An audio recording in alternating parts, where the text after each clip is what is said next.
Welcome back to Your Magical Midlife, the no BS podcast for unconventional women ready to ditch the shoulds and claim their wild and wise selves. I'm Kate Higgins, your host. I'm a licensed clinical social worker and coach with 25 years of walking women through the chaos, blending my clinical grit with spiritual fire. As women, we walk through 4 distinct portals in our lifetime: the maiden, the mother, the empress, and the crone. Each one brings us wounds to heal and gifts to unpack. This podcast explores all the midlife themes: change, caring for aging parents, unpacking the grief of aging, our shifting identity, and aging with agency, joy, and rebellion.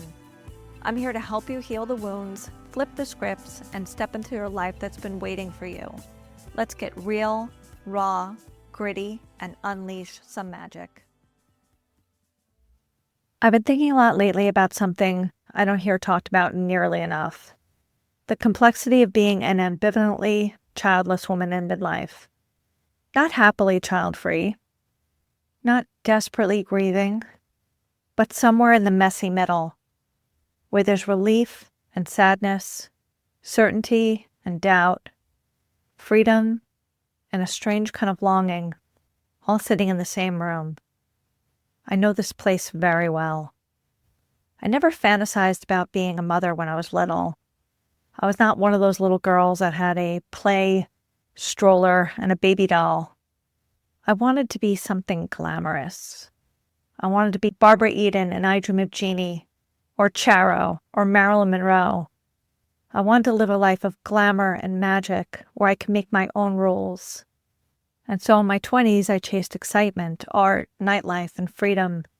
And for a long, long time, that felt absolutely right. In my late 30s, I made a half-assed attempt to get pregnant. And it was really half-assed. I was finally sort of financially stable. I did acupuncture, Chinese herbs, Mayan massage, all of it. And it didn't work, obviously. I didn't want to go the whole full IVF route because it was very expensive and the outcomes were not great and there are some questionable ethics around it. And I didn't want to go for adoption or foster care because I had worked with so many kids that had trauma from just those 2 things. And then in my mid-40s, I was diagnosed with ovarian cancer and had a radical hysterectomy. And then the door was closed for good. And here's the part almost no one says out loud. Even though I chose this path, sort of, even though I never deeply wanted children, enough at least to pursue it all the way, there are still moments where I feel the ache of what never was. It's not a simple grief. It's much more complicated than that. It's a relief I didn't have to give up my freedom. It's a sadness that I'll never know what that version of my life could have looked like. It's a weird feeling that maybe I missed the whole point of being human entirely. It's guilt for not feeling as much sadness as maybe I should feel. It's the relief of not having to deal with how hard I know being a mother is. And it's the anger at a culture that still acts like women without children are somehow incomplete or selfish. I call this ambivalent childlessness, and it's the space where you choose, or life chooses for you, not to have kids, but you still carry layers upon layers of feelings around it. And I know I'm not the only one. Some of us never wanted kids and feel perfectly at peace until society reminds us that we are somehow other. Some of us wanted them and couldn't have them, and we swing between grief and gratitude. Some of us are somewhere in between.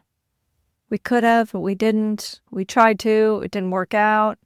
We feel okay about it. Sometimes we feel sad, sometimes we don't. And we're still making peace with that choice. The maiden inside of us might feel relief at keeping her freedom. The mother within us might feel the ache of never being able to nurture in that particular way. The empress in us claims for sovereignty anyway. And the crone in us says, this is my path. I accept it. and I'll find a way to pass down my knowledge and learned wisdom anyway. If you're an ambivalently childless woman, I want you to hear this. Your feelings about this are not wrong, and they're not too much. You can have all kinds of contradictions inside of you, and that's okay. That's human. You don't have to pick one clean story about how your life went.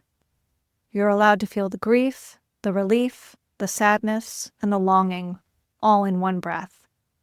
You're allowed to be grateful for your freedom and tender about what never was or didn't get to happen. And you don't have to explain yourself to anyone. Not your mother, not your neighbors, not randos on the street who decide to ask you why you didn't have kids. And if you're craving a space where this complexity is held without judgment, then that's exactly why I create spaces like Tender and why I do this work. You are not broken. You are not selfish. You are not less than. You're a woman who chose or was given a different path, and that path is worthy of honor too. I see you. If this episode landed in your body, I'd love to hear from you. Send me an email or a DM on Instagram. You are not alone in the complexity. Thank you for listening to this very brief episode, and I will talk to you next week. That's it for today, my love. If this episode stirred something in you, that quiet knowing that midlife isn't a crisis, but a portal, I'd love to hear from you. DM me the word portal on Instagram, and I'll send you a voice note with a simple question to help you walk through it. And if you're feeling the pull to do this work in community, the doors are open for Empress Awakened Immersion, my 4-week online program where we move through the Maiden, the Mother, the Empress, and the Crone together.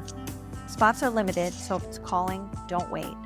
Follow the calendar link in my show notes to schedule your curiosity call. Thank you for walking with me today. Keep shedding what no longer fits. Keep remembering you're not too late. You're becoming. Talk to you next week.